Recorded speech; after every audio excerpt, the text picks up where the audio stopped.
ลาวเกินดุลการค้า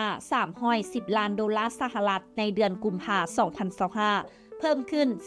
42%มื้อนี้เราจะพาไปเบิ่งตัวเลขการค้าของสปป.ลาวในเดือนกุมภาพันธ์2025ซึ่งมีมูลค่ารวม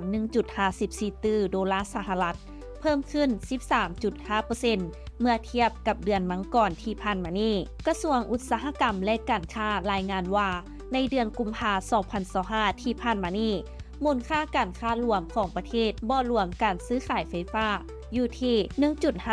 1.54 ตรีดอลลาร์สหรัฐเพิ่มขึ้น 13.5% จากเดือนมังกรโดยแบ่งเป็นมูลค่าการส่งออก925ล้านดอลลาร์สหรัฐเพิ่มขึ้น 42.3% และมูลค่าการนำเข้า615ล้านดอลลาร์สหรัฐลดลง 12.9%ส่งผลให้ลาวมีการค้าเกินดุล310ล้านดอลลาร์สหรัฐ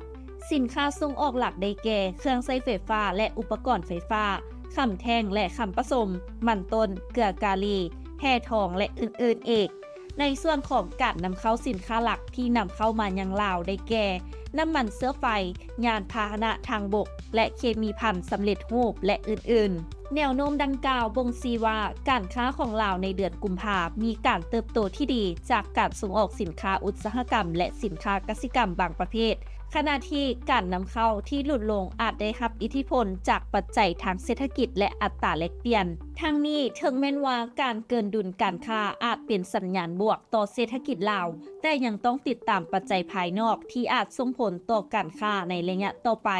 โดยเฉพาะในสินค้าอุปโภคในตลาดโลกกับอัตราแลกเปลี่ยนของเงินกีบทุกทานคิดเห็นใดร่วมแสดงความคิดเห็นกันเข้ามาได้